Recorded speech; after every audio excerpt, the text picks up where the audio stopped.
자, 기도하겠습니다. 좋으신 하나님 아버지, 또 수요일 날 늦은 시간이지만 저희 동역장님, 지역장님들 함께 모여 또 이번 주에 나누게 될 말씀에 대해서 함께 공부하고자 합니다. 예레미야에게 임하시던 주님의 그 영성이 우리 각자에게도 임하게 하여 주옵소서. 선지자의 영을 갖는 저희들 되게 도와주셔서 모든 것이 혼탁하고 분별하기 어려운 이 시대 가운데 주님의 뜻을 분별하고 올바른 선택을 내리며 그것에 순종할 줄 아는 저희들이 되게 하여 주옵소서. 예수님의 이름으로 기도합니다. 아멘. 할렐루야. 오늘 말씀 주신 말씀 예레미야서 43장 1절에서 13절까지의 말씀 보도록 하겠습니다. 저와 한 절씩 교독하겠습니다. 1절. 예레미야가 모든 백성에게 그들의 하나님 여호와의 말씀 곧 그들의 하나님 여호와께서 자기를 보내사 그들에게 이르신 이 모든 말씀을 말하기를 마치니 호사의 아들 아사랴가 가레아의 아들 요하난과 모든 오만한 자가 예레미야에게 말하기를 내가 거짓을 말하는도다. 우리 하나님 여호와께서 너희는 애굽에서 살려고 그리로 가지 말라고 너를 보내어 말하게 하지 아니하셨느니라. 이는 네리야의 아들 바룩이 너를 부추겨서 우리를 대적하여 갈대아 사람의 손에 넘겨 죽이며 바벨론으로 붙잡아가게 하려 함이라. 이에 가레아의 아들 요하난과 모든 군 지휘관과 모든 백성이 유다 땅에 살라 하시는 여호와의 목소리를 순종하지 아니하고 가레아의 아들 요하난과 모든 군 지휘관이 유다의 남은 자 곧 쫓겨났던 여러 나라 가운데서 유다 땅에 살려 하여 돌아온 자 곧 남자와 여자와 유아와 왕의 딸들과 사령관 느부사라단이 사반의 손자 아이감의 아들 그달에게 맡겨둔 모든 사람과 선자 예레미야와 네리야의 아들 바룩을 거느리고 애굽 땅에 들어가 다바네스에 이르르니 그들이 여호와의 목소리를 순종하지 아니함이라라.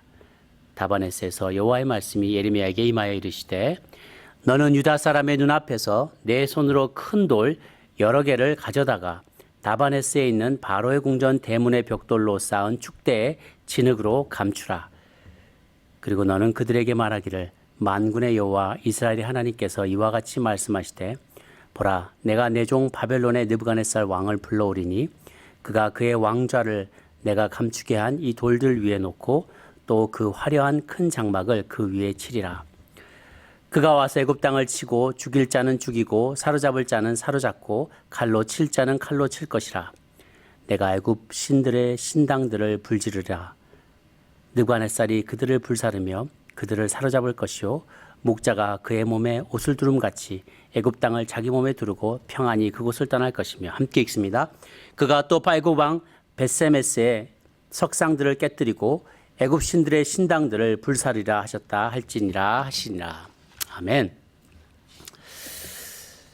예레미야서 말씀 저희가 계속해서 묵상하고 있습니다.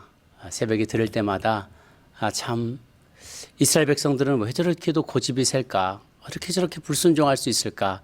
그렇게 한탄하다가도 제 자신의 모습을 보면 크게 다르지 않은 것을 깨닫게 됩니다.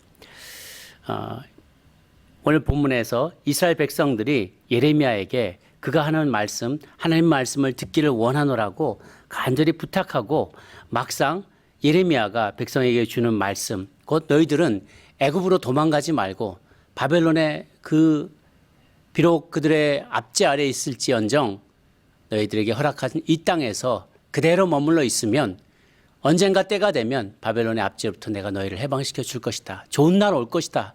라고 약속해 주셨는데 그 말을 다 듣고 났을 때 이스라엘 백성들은 오히려 그것은 거짓이다라고 예레미야를 비난하기 시작합니다. 2절에 보니 호사의 아들 아사랴와 요하난이 그리고 또 모든 오만한 자들이 예레미야에게 말하기를 네가 거짓말한 자다. You are liar. 거짓말한다. 너는 바벨론의 압제비다.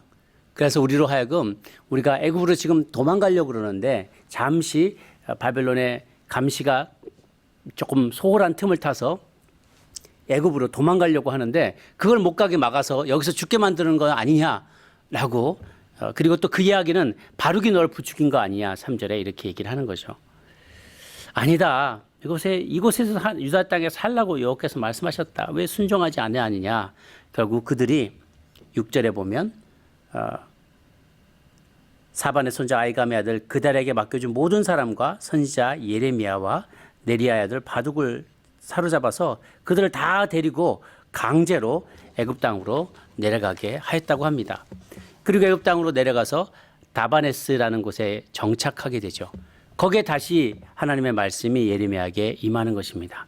큰 돌을 여러 개 가져다가 바로의 궁전 대문에 벽돌로 쌓은 축대 밑에 진흙으로 감추라는 거예요. 큰 돌을 가져다가 실상에 바로의 궁전이 서 있는데, 지금 번듯하게 바로 왕의 궁전이 서 있는데 그 기초가 되는 곳에 그 밑에다가 파고 이 돌들을 묻으라는 거예요. 상징적인 예언의 행위죠. 그리고 나중에 얘기하기를 이 왕자를 감추게 한 이 돌들 위에다가 바벨론 왕 느부갓네살이 화려한 자기 장막을 치고 와서는 이 애굽 땅을 다 유린하고 치고 죽이고 사로잡고 포로로 끌고 갈 것이고, 돌아갈 때에는 12절에 애굽 신들의 산당들을 불지를 것이다. 다 불지를 것인데 그게 그렇게 어려운 일이 아닐 거다. 애굽 왕이 마치 자기 몸에 옷을 두르는 것처럼 그냥 캐주얼하게 한번 휘젓고 전화가면 이 땅은 완전히 황폐해지게 될 것이다. 애굽 땅은 황폐하게 될 것이다. 라고 그렇게 끌려간 애굽에서도 그렇게 예언을 한다는 거예요. 선지자는 끝까지 자기의 말씀, 사명을 잘 감당하며 말씀을 전파합니다. 그리고 그들의 그곳에 있는 석상들도 애굽 신의 산당들도 다 불사를 것이다. 라고 얘기를 합니다. 자, 오늘 말씀을 질문 한번 보면요. 오늘 첫 번째, 예레미야가 전하는 하나님의 말씀을 들은 후 아사랴와 요하난 등은 어떻게 반응하나요? 우리가 봤죠. 그들은, 이 오만한 자들은 예레미야가 전한 메시지가 모두 다 거짓이라고 말해요. 자, 보십시오. 목사님, 제가 조언이 필요한데 저희 부부 생활에 어떻게 하면 이 문제를 해결할 수 있을지, 또 오늘 뭐 재정적인 부분에 사업에서 이런 것을 어떻게 좀 하면 좋을지, 어떻게 하면 성경적인 원리가 될지 좀 가르쳐 주세요. 그랬을 때, 하나님의 뜻은 성경은 이렇게 말하고 있습니다. 라고 말하면, 그건 목사님 생각이시고요. 그리고 떠나는 거하고 똑같은 거예요. 듣고 싶다고 말씀해 놓고, 성경의 말씀을 듣고 싶다고, 하나님의 마음을 알고 싶다고 이야기해 놓고, 정작 하나님께서 말씀하실 때 자기 생각하고 비추어 봤을 때 아닌 거예요.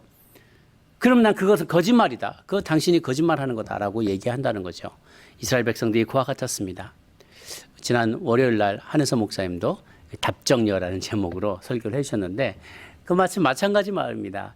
답을 정해놓고 물어보는 사람들 있잖아. 나 예뻐? 안 예뻐? 나 이거 머리 어때?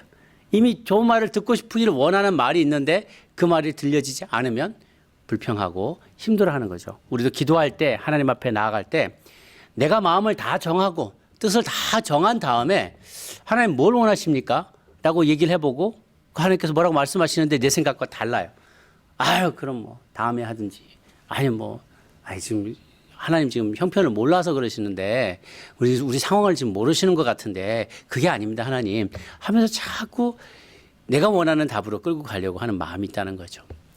저희도 교회를 섬기면서 저희 목회자들이나 또 우리 장로님들이나 또 우리 집사님들, 우리 사역을 하면서 사역의 현장에서 크고 작은 결정들을 내려야 될 때가 많이 있죠. 저도 그런 일들이 많이 있습니다. 그럴 때마다 그 유혹을 이겨내기 위해서 무진 애를 씁니다. 오픈 마인드, 오픈 엔드. 디스커션에 답을 정해놓은 게 아니라 이 순간에 성령님께서 각 사람에게 뭐라고 말씀하신 것 간에 저는 각 사람을 통해서, 하나님의 사람들을 통해서 말씀하신다고 저는 믿어요. 그랬을 때 저분의 입에서 저렇게 얘기를 나오게 하셨구나. 물론 그것이 인간적인 생각일 수도 있겠지만, 그러나 우리가 기도하고 그 순간만큼 우리가 기도하고 이 이야기에 대해서 중요한 결정을 내리십시다 하고 기도하고 났을 때 하나님은 여러 상황과 방법과 사람들의 입술과 마음을 통해서, 사건을 통해서 누구를 결정할지, 얼마를 사용할지, 어떤 사역을 시작할지, 가야 할지 말아야 될지 이것을 다 결정해 주신다고 저는 믿습니다. 감사하게도 지금까지 그렇게 기도하며 결정한 것에 하나님은 다 저희들에게 잘했다라고 사인을 주시고 옳은 판단이었다는 것을 대부분 많이 가르쳐 주셨어요. 그래서 경험을 통해서 알게 되었습니다. 내 생각보다 하나님의 생각이 훨씬 더 낫다. 이스라엘 백성들은요, 그 백성의 지도자들 아사랴와 요하난과 그리고 많은 오만한 백성의 지도자들은 딱 눈을 들어보니까 애굽이 너무 풍요로워 보이는 거예요. 너무 안정적으로 보이는 거예요. 나바네스는 도시가 굉장히 풍성한 도시였어요. 그래서 그곳으로 가면 좀 우리가 좀 편안하게 살 수 있겠다 싶은 마음이 있고요. 애굽의 군사력을 보니까 바벨론으로부터 우리를 지켜줄 것 같아요. 인간적인 판단이죠. 이것을 인본주의라고 그래요. 인간적인 생각과 인간적인 판단을 하나님의 약속보다 우위에 두는 거예요. 인간적인 판단을. 인본주의인 것이죠. 우리는 하나님의 섭리를 의지하는 사람입니다. 내 눈에 보기에는 그리 보이지 않을지라도 하나님은 어찌하든지 모든 일들을 합력하여서 선을 이루게 하실 수 있는 분이라는 것을 믿어야 돼요. 그것이 바로 providence, divine providence, 거룩하신 하나님의 섭리인 것이죠. 그러나 휴머니즘, 그 휴머니즘, 그러니까 불쌍한 사람을 도와준다는 이런 휴머니즘의 차원이 아니라 인간 중심주의, 휴머니즘은 설 자리가 없습니다. 믿음의 사람은 휴머니즘을 따라가면 안 됩니다. 저희는 무엇보다도 자녀를 키우면서 그것을 가장 많이 깨닫게 됐습니다. 제 생각에는 이대로 키워가면 될 것 같은데, 내 생각에는 이 아이는 이렇게 가면 되겠고, 저 아이는 저렇게 가면 되겠고, 또 이때는 내가 이렇게 이런 공부를 시키면 되겠고, 이런 학교를 보내면 되겠고, 어떻게 이 아이를 훈련시키면 되겠고, 이런 계획들이 있는데요. 점점 아이들이 커나가면서 나의 생각과는 전혀 다른 곳으로 아이들의 인생이 펼쳐나가고 은사가 드러나고 때로는 순종하기도 하고 불순종하기도 하고 예상했던 것과는 전혀 다른 것으로 아이들이 반응해 나갈 공포를 보면서 아이를 키우는 것보다 목회가 훨씬 더 쉽다. 그런 생각을 할 때가 참 많았던 것 같습니다. 지금도 진행 중이지만요. 그러면서 하나님이 그럼에도 불구하고 소망을 주셨던 약속의 말씀들을 주신 것이 참 많이 있어요.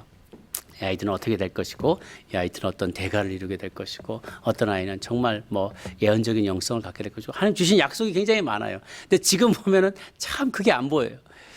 그럼에도 불구하고 하나님의 섭리를 믿는 마음, 그 믿음 마음으로 아이들을 양육해야겠다. 또 여러분들도 내가 사업을 할 때에도 지금에는 이게 굉장히 프로핏이 많이 남는 것 같지만 하나님께 기도하며 하나님 이 사업을 제가 더 잘 번창하게 해서 우리 식구들, 우리의 직장의 가족들, 직장 동료들과 우리 일하시는 직원들의 가족들을 내가 다 부양해야 합니다. 이 사업체가 잘 돼야 그들이 모두 행복하고 꿈을 이루게 되고 집을 마련하고 자녀들이 좋은 양육을 교육을 받게 되고 그들의 모든 필요를 체험받게 됩니다. 그리고 제가 또한 교회를 잘 섬길 수 있게 됩니다. 하나님 이 사업을 축복해 주옵소서. 주의 일을 더 잘 감당할 수 있도록 이 사업을 축복해 주십시오. 그렇게 간절히 기도하면서 매 스텝 바이 스텝 하나님께 여쭤보시기를 바랍니다. 인간적인 판단으로 하나님보다 앞서가지 마시고 성령님의 이끄심과 인도하심을 더 신뢰하시길 바랍니다. 결국은 우리 눈앞에 보이는 그 나라들은 다 사라지고 말 것입니다. 지금 강력해 보이는 사람, 지금 시장을 주도하고 있는 것처럼 보이는 사람, 혹은 지금 목소리가 제일 커 보이는 것 같은 사람, 우리에게 가장 큰 위협이 되는 것 같은 어떠한 존재, 이 모든 것들도 다 사라져가 버릴 것입니다. 마치 아스루가 잠시 후에 바벨론에 의해서 다 점령당했던 것처럼 바벨론이 한참 기세를 부리며 애굽도 막 눌러버리고 느부갓네살 왕이 애굽까지 가서 신당을 다 파괴하고 그러다가도 나중에 결국은 페르시아에 또 멸망하게 됩니다. 페르시아는 또 나중에 알렉산더 제국에 의해서 멸망당해요. 그 알렉산더 제국은 결국 분열돼서 로마의 통치를 받게 되는 것이죠. 로마도 나중에 분열이 되죠. 어느 것도 영원한 것은 없습니다. 이 땅에서 어떠한 존재도 우리를 핍박하고 우리를 위협하고 우리를 두렵게 만들고 절망하게 하는 모든 주변의 여건들은 come and go. 오기도 하지만 가기도 합니다. 또 다른 것이 올 것입니다. 영원하지 않습니다. 오직 우리 하나님만이, 하나님의 약속만이 영원하다는 사실을 믿고 확신하며 안심하시기를 바랍니다. 두 번째 질문에 요하난과 유다 백성이 애굽 땅 다바네스에 도착했을 때 하나님 예레미야에게 어떤 말씀을 주셨습니까? 돌을 숨겨라. 바벨론이 쳐들어와서 그것을 유린하고 그곳에 피해 있던 유다 백성들도 죽이고 포로로 잡아간다는 것입니다. 적용 나눔 질문을 보면 고난이 하나님보다 더 크게 보일 때 어떻게 해야 할까요? 고난 앞에 참 평안을 누리는 비결은 무엇일까요? 그래서요. 하나님의 통치가 이스라엘에만 한정되지 않는다는 거예요. 모든 열방에 다 적용이 되신다는 거죠. 그렇기 때문에 사실 돌을 숨길 때만 해도 느부갓네살 왕이 그렇게 애굽에 빨리 쳐들어와서 이 애굽을 유린할 정도로 그렇게 강력한 힘을 갖고 있을 줄은 아무도 몰랐을 거예요. 그건 그 눈앞의 상황만 봤을 때 그런 것이죠. 하나님 우리가 시야를 더 넓히기를 원하세요. 과거도 보고 현재도 보고 오늘 마침에 옹고지신 말씀도 주셨죠. 옛 것을 보고 현재 새로운 깨달음을 얻게 되는 것처럼 또한 지금의 모습을 보고 미래의 모습을 또한 예측할 수가 있어야 돼요. 넓은 뷰를 가지고 있어야 돼요. 하나님의 통치는 이스라엘에만 머물지 않습니다. 바벨론도 애굽, 이집트도 다음 페르시아도 그리스도, 로마도 다 하나님의, 한국도 중국, 일본, 지금 미국 땅도 하나님의 주권 아래 있습니다. 하나님께서 모든 것을 다 통치하십니다.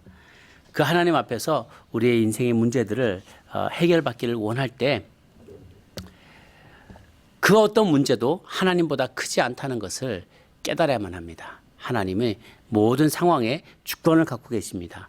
어떤 것도 하나님보다 크지 않습니다. 그래서 애굽인들이 그들이 숭배했던 우상도 언젠가는 바벨론 왕에 의해서 산산조각이 나고 모두 다 깨어져 버리게 될 것을 우리가 배운 것처럼 우리가 지금 세상 사람들이 절대적인 것으로 믿고 따르고 의지하는 것도 금방 한 바람에 바람 한 번만 불면 허리케인 한 번에 토네이도 한 번에 그리고 산불 한 번에 다 날아가 버릴 수도 있다는 것을 우리가 늘 기억하면서 헛된 우상 숭배하지 않고 모든 나라 권세와 주권이 하나님께만 있음을 신뢰하고 순종하며 나아갈 때 다바네스가 우리의 천국이 아니라 영원한 하늘나라가 우리의 천국임을 우리의 마지막 종착역임을 기억하면서 이 땅에 그 천국 백성으로 살기에 이 땅에서 천국 백성으로 살기에 충분한 준비를 갖추는 것이 이 땅의 삶인 줄로 아시고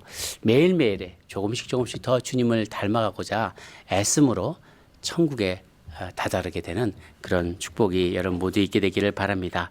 삶에서 힘들 때마다 그 문제보다 주님은 더 크십니다. 늘 기억하시는 저 여러분 모두가 되시기를 주의 이름으로 축원합니다. 기도하겠습니다. 하나님 아버지, 제가 주님 앞에 많은 인생의 문제를 가지고 아뢰며 나아갑니다. 주님 음성 듣기를 간절히 소망할 때가 있습니다. 그러나 주님 앞에 기도하며 나아가고자 할 때 내 마음을 정하고 뜻을 정하고 하나님께 나아가지 말고 열린 마음으로 하나님께서 말씀하실 것을 듣는 우리의 마음 준비가 되게 하여 주시옵소서. 답을 정하지 않고 주님께서 우리에게 얘기해 줄 것을 보여주실 것을 기대할 때 인본주의적인 결정이 아니라 인간의 판단을 의지하는 것이 아니라 하나님의 약속만을 의지하며 나보다 더 크신 하나님, 우리의 문제보다 더 크신 하나님의 계획을 신뢰하며 그분의 섭리를 믿고 따르며 나아갈 때 우상을 섬기지 않고 이 세상의 우상을 섬기지 않고 살아계신 하나님만을 섬기기로 결정하는 저희들이 되게 하여 주옵소서. 이번 주에 있게 될 동역 모임에도 은혜의 풍성이 넘치게 도와주시고 서로 더 깊은 교제 나누며 삶을 지탱하고 서로를 격려해주고 서로의 믿음이 주님 안에 더욱 자라나게 되는 축복이 있게 하여 주시옵소서. 우리 동역장님, 지역장님들의 가정의 모든 문제들도 주님께서 가져가 주시고 사업장에도 하나님 주신 그 주님 주시는 축복이 하나님의 그 놀라운 은혜가 가득 차고 넘치도록 인도하여 주시옵소서. 감사하고 예수님의 이름으로 기도 올리옵나이다. 아멘.